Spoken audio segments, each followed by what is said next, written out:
Assalamualaikum warahmatullahi wabarakatuh. Halo, perkenalkan, nama saya Hari Muhammad Ajizi dari kelas IT 4203 dengan NIM 130318457 dari jurusan Teknologi Informasi Fakultas Informatika Telkom University. Adapun tujuan dari video yang akan saya buat ini yaitu untuk memenuhi tugas pengganti UAS mata kuliah basis data lanjut oleh dosen pengampu Pak Gede Ari Pak Gede A, Pak Gede Agung Ari Wisudiawan. Nah, sebelumnya akan ada 11 video dari yang pertama yaitu basic query hingga video yang ke-11. Oke, langsung saja. Mari kita langsung mulai ke video penjelasannya. Di sini saya mengambil share slide PowerPoint dari Telkom University. Nah, kita langsung saja ke introduction basic query processing-nya. Di sini query processing adalah sebuah proses yang mengubah query tingkat tinggi ke sebuah query yang lebih rendah atau tingkat yang setara dan lebih efisien dari relasional aljabar. Atau bisa disebut juga proses yang terjadi pada DBMS ketika menerima query hingga menghasilkan tabel-tabel sesuai query yang diminta. Sebelumnya teman-teman sudah pernah belajar ya basis data lanjut, basis data, mata kuliah basis data sebelumnya. Pasti teman-teman akan tahu bagaimana query itu dan outputnya itu seperti apa. Nah, di sini basic step in query processing.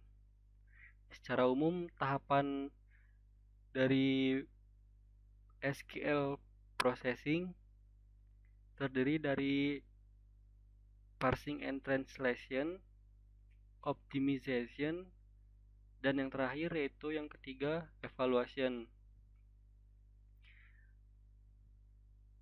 Yang kita bahas satu-satu. Yang pertama yaitu parsing and translation, yaitu tahap pertama pengolahan dari query processing. Tahap parsing ini akan memisahkan potongan pernyataan SQL ke dalam struktur yang nantinya akan diproses. Ketika sebuah aplikasi mengeluarkan pernyataan query, aplikasi akan membuat parse call ke database untuk menyiapkan untuk dieksekusi. Parse call ini akan membuat cursor yang berfungsi untuk penanganan privat SQL. Selama melakukan parse call ini, database akan melakukan hal berikut, yaitu syntax check, semantic check, dan shared pool check, yaitu pada tahap parse and translator ini. Nah, yang kedua yaitu tahap optimization. Selama tahap optimasi, database Oracle harus melakukan parse terhadap DML. Setidaknya dilakukan satu kali untuk setiap pernyataan DML yang unik dan akan melakukan optimasi selama parse ini. Database tidak pernah mengoptimalkan DDL kecuali yang mencakup komponen DBML seperti subquery yang membutuhkan optimasi. Nah, yaitu dari parse and translator translator ini query ditranslasi lalu masuk ke tahap optimisasi. Nah, selanjutnya tahap evaluasi. Evaluasi yaitu pemilihan query evaluasi plan terbaik, melakukan eksekusi terhadap query tersebut yang menghasilkan jawaban query itu sendiri. Nah, jadi tahap evaluasi itu pemilihan query dari proses input outputannya. Dari evaluation engine ini maka akan keluar output query-nya itu.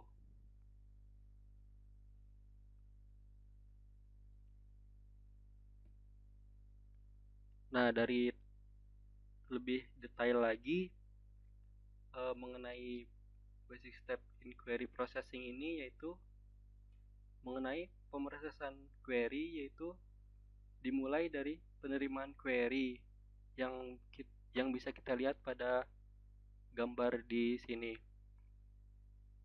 yang diawali dengan query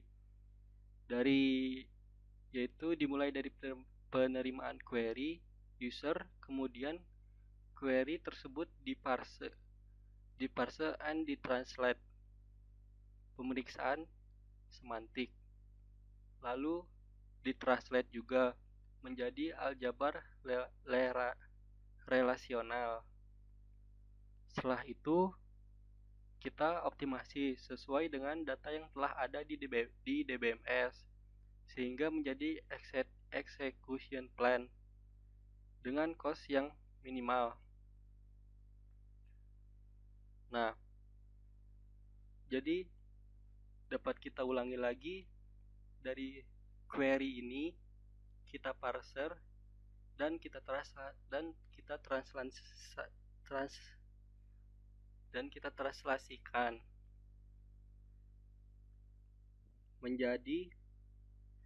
menjadi aljabar relasional. Setelah itu lalu kita optimisasi. Di tahap ini kita di sini tentang statistik tentang data. Setelah dioptimisasi, lalu kita akan keluar execution plan. Baru execution plan, belum ke output query-nya. Setelah execution plan, yaitu kemudian dieksekusi terhadap data yang ada pada DBMS yang menghasilkan output sesuai query yang diminta. Nah, lalu setelah execute plan, kemudian dieksekusi di evaluation engine, yaitu menghasilkan tentang data ini.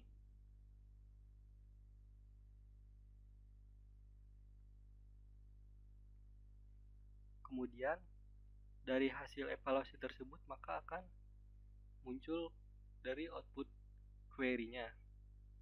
Nah, cost di sini merupakan hal yang terkait dengan total waktu yang diperlukan untuk mengeksekusi query dan bergantung pada jumlah pencarian atau jumlah pembacaan blok serta jumlah penulisan blok.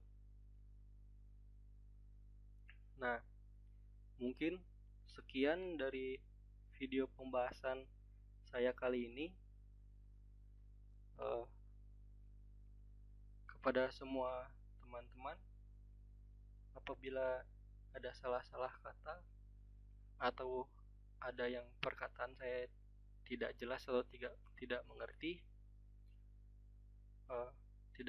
manusia tidak luput dari kesalahan.